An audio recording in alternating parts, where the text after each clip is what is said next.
اوكي عد كان انا الفهمسين ترى دقيسنينا اوكي يسكر اشيكي ان اولسو تهريبي انه اشيكي انه لسو تهريبي قبر اي كل احدى شيء قارب بويه هو دحيل كل احدى شيء نينكاس ayaa waxa la yiri been buu sheegay bay yiraahdeen gabdhaha ay ku soo eedeeyeen dimubaariyaasha maxkamadda waxay dhaheen been buu sheegay ma taqaanaa waxay dhaheen been buu sheegay gabadha wiilku ugu qaraabtay yar maamada dhashada way joogtay dhaheen gabdhaha dhaheen dimubaariyaasha ah marka waxaan rabaa inaan fiiriyo oo shida codka wiilkii laga soo duubay sirta ah oo dhageysano waxaas maxaa ka jira marba maswaa been maxkamaddu kiiskaasi dhageysanaysa hadii ay dhacdo in wiilkaasi oo been ka sheegay wiilkeedka ah oo hayo oo dhaay hooyadiisa saxara ku dhimatay wallahi qof la aamina damba jirto waa ina wixii loo keeno aan fiirno hubino waa kadib aaminaad way dhamaatay kalsoon daro aan bilaabatay gacanta ku hayo أنا عندي قاعد في سماحة. ها سماحة. أولاد ما يبغى شاع. واكو مقلع هذا عندي قاعد ku hayo hay aniga gabar baa ilmaha u haya oo mulkiyeediisa u haya ilmaha wuxuu hadda mas'uulka ka ah oo gabadha mulkiyeedeeda ka haya waa aniga soma hay Soomaalida tanawada laba qodob caawimaad uga baahan haday ilmaha ku caawinayso ma garantay hay labada qodob waa inay ilmaha hooyadii booska gabadha ugu jidhay u soo sidaayaan iyo inay iyagu ilmaha wax taa ma garantay hay kowde ilmahan waa la soo saaraya iyo wareerka iyo xaga hay'ad baa meesha tan joogta hay'adaasna budget bay ka raadinaysaa waa taqaana dhaqan hay'ad soma hay حتى أنا إلمها اللي يقول أجاده أو هاي تاسيس صوت حراده أو بيرد دبعتي جت ما دمدونه يوم قرأته.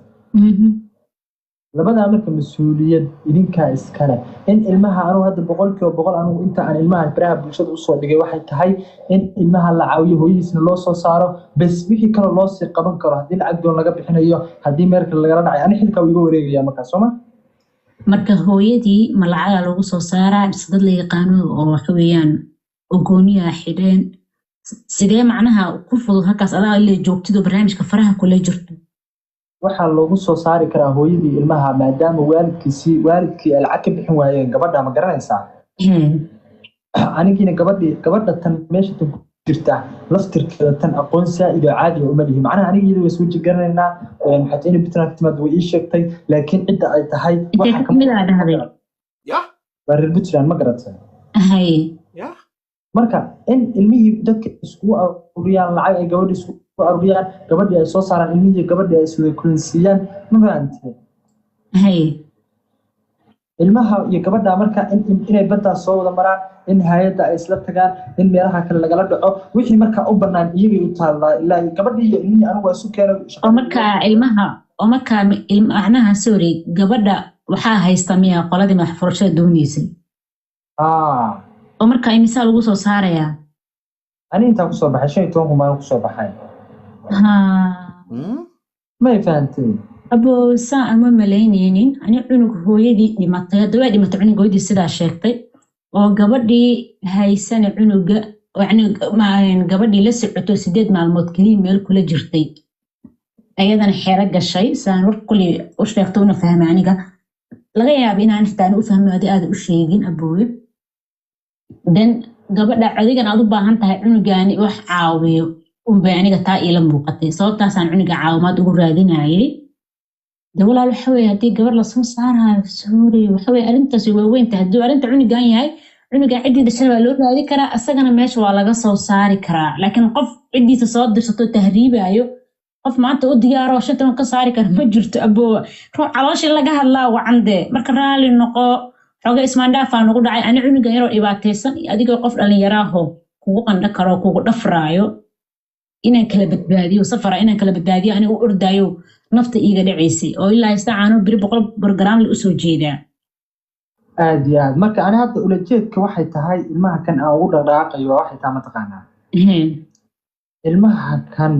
hooyadiis xogtiisa waxa laga raadin karaa gabadha xirada ku jirta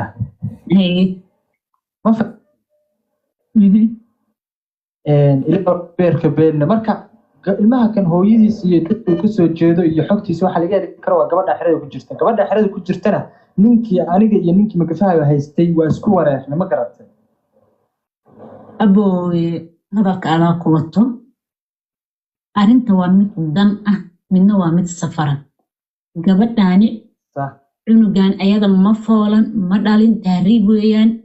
qofkii foosho iyo qofkii oo dhalay iyo qofkii reerkii ay ka dhalatay meesha way ka baxeen muhiimadda hadda ani la gubanayo wax u dareemayo feelinka waxay tahay cunugan badbaado inuu u baahan yahay gabadhaasi haddii hadda waana la hadlaysa sidaan ka arka fiidiyoyadaada haddii gabadhaasi inta la waco oo la yidhaahdo informationka hooyada intaa ka taqaanid sheeg ee soo gudbiso cunugani kulli ayada ciddeedaa soo dirsataa baxsanaysa cunugan in la badbaadiyo sooma yaro wacna ilaan siba si way dhaantahay waa ku leedahay laakiin inta adiga hadhow lagaa qaado lahaa ama safar kuu soo bixi lahaa ama kugu dad xanuunsan lahaayo dhakhtar u wey lahayd ilaan waxaan waa saqiir waa biyo waad aragtinta ligin waa meeqa horta jiraayaan iska qiyaasane dhowr bilood oo 6 bilood meelaha waa jira marka mid ma ku fahansiiya amba shanaan soo dhahay haye marka midaan ku fahansiinaya waxay tahay mustacajal ma aha gabadha tan in lacagta laga baxsho wax khasaba ma aha haye ilmihiina mulkiyadiisa ana haya haye ma fahantaa warkeeda ma ku fahmo walaal macaan marka qodobka iyo muhiimadda iyo hadda iyo danta aan raba inaan ku fahansiiyo waxay tahay hadda buugga la furayo ilmaha kan iyo hooyadiis iyo waxa ma aha haye maxaa weeyaan hadda qodobka ilmaha la furayo waxay tahay ilmihii waa xanuunsan yahay xaalad caafimaad ma haysto xaalad daryeel ma haysto in wax loo qabto asaga naftiisa loo hormariyo sax ma fahantaa waa ku fahmay hadalkayga marka inaad fahamtid isku day hadda isaga ilmaha wax loo qabanaya markii ilmuhu soo kabto oo la baato oo caadi oo ma garanaysaa marka wixii kale la keenayaa ma fahamta hadalkayga aboorta ajri xasanaad allaha kaa siiyo ilmo yar oo weliba baalka hooyadii ku jirin waan ku jirin jirro iyo koriimo xumo iyo daruuf iyo bayhof ma ka baxayaan si kastoo loo koriyo aniga ahaantayda raalli ahaa xoogaa yar talo un baan kugu darsanayaa ani ahaantayda cilmahaani haddaad usoo bandhigto cunugan wuuna xanuunsan yahay gabadhaasna informationka ta ka soo qaaddaa soo gudbiso ani waxaan awoodaa haddaba aan usoo kicitimiyey daahir cali suqalkiisa hadda kasoo degay una awoodaa inaan usoo kicitimiyo soomaali dhan ilaahay ka sakow ani kulley gooni uma awoodi kara i muuqato waxyaaba badan hadda aan arkay hooyadiis xeraday ku jirtaa in la soo daayana ay rabtaa 15 kun ku soo baxay oo rabtaa ma fahmi halka bilowgiisa ninka waa kan soo ma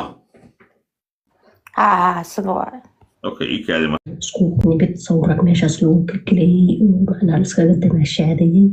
sawirada meeshaas lagu galgaliyay ayuu sidoo waxan baarsan baan u arkay gabar markaas cidda ahroon joogniyo inka socodku lagu tugsanayo waxay tirada lagu tugsanay cunug Liibiya joogay oo ay naagta waan aasay waxa la soo diray asaga iyo naagtii cunuga dhashay oo soo sawiran oo gaari wada saaran Liibiya waa naagtu waan aasnay naagtii oo cunuga kor ku haysata adkaat tani wanaagsan ugu maleeyeen ila cunug waa nahabiya horta ani waxa uga shakiyay markuu dhahay gabadha ma aqaano macnaha way iga aamustay qof uur la wada daarmi lahayd sheekh Soomaaliya kala aamusayso ayadoo takhtarka keenaysa cunuga oo shopping u samaysanayso si toos ah la keenaa ninkan ummadii caalamkii quluubood kala galgaliyay yaa laaminaa dadku buu shaki weyn ku beeray si toos ah waa ku agaarsan saar mujeda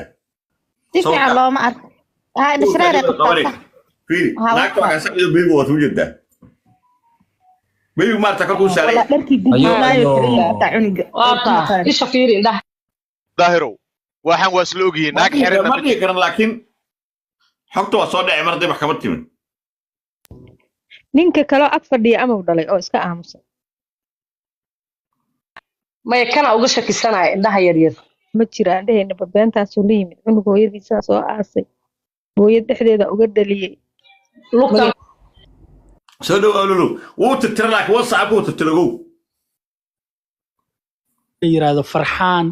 oo u doodo arrimaha Soomaaliya iyo Ethiopia markasta u jawaab ina aragdeen ma aqaane yarka qisada soo igu sheegay Farxaan waxay ahayd inuu wiilkan hooyadiis Makafe ku dhimatay oo waxa weeye ayada umul habeen inta masquul u soo baxday asagana ma ogeyn inay umul tahay ninkii Makafaha Liibiyaanki ya karaacay markuu karaacana inay jugtaas u dhimatay marka page-ka kale wiilkan kale maxaa dhalinyarada ah Salmaan Majartanka hatta cunuga gacanta ku haya asagana wuxuu leeyahay container ku dhimatay qisada oo wuxuu leeyahay containerka dhexdiisa ku nafbaxday marka horta dhankaas waa ka yaab laakiin gabadhan kale hatta la cunuga way dhashay gabadhan suuq qisada uu ku sheegay gabar caawisa inay tahay fiidiyogana page-kiisu yaalaaba ayada iyo wiil kale la socdo soo ma karan karo in ayada dhashay Allahu a'lam waa ayada gabadhu dhahay way caawisa ulul waa ayada way ogyihiin way isla joogaan labada gabadha asagaaba soo dhigay codkiisa la soo qarxiyay oo codka laga duubay ee gabdhahan doo galeen isaga codkiisa wax sharaxaad ma bixiyay ma ka jawaabay ma soo dhuumay taasa muhiim taasa muhiim ma ninka odayga maxkamadda hala keeno asaas furtaaminayo isaga dalkiga waxa lagu fahmaa oo baxsanaya oo dhuumanaya aad hadduu saxan yahana wuu imaanayaa dadku ku hadduu saxan yahana wuu garbaxayaa ma fahamto qofka markuu ku kalsoon yahay dee sabab oo ku dhuuntay iyo qiyaare ma jirto marka anaa qofkan kale xiriir aniga waxaan ku gabadha in hooyadii hooyo cunuga baby waa laga yaabaa ku soo laakiin fiidiyooyadii sawirada hadda dadka ay wadaan dadka waa xumaadeen wallahi dadka waa xumaadeen saaxiibo أنا لا قير waxa u baad ii sheeg cunugan bad yaa la kelin safaarad Soomaaliya la xiriir cunugan Soomaaliya loo hal geeyo hatta markuu fiidiyooyada la tuuba ayuusan ka dhicin ninka waxa uu ahaaba supervisor caadi ah u ahaaba ilmaha sida loo hayo caadi ah u baray niyo ilmaha yar aakhir ajra keeleysa counselor caadi ah u ahaa wallahi markasta waxa dhigi jiray ilaaha ugu dhawaanaysa niyo cunugan wixii waxa weeye maxaa ahaato xoogka ku bixisida wixii dhaqaalaana tee ummada Soomaaliyeed iyo anaga karabkaaga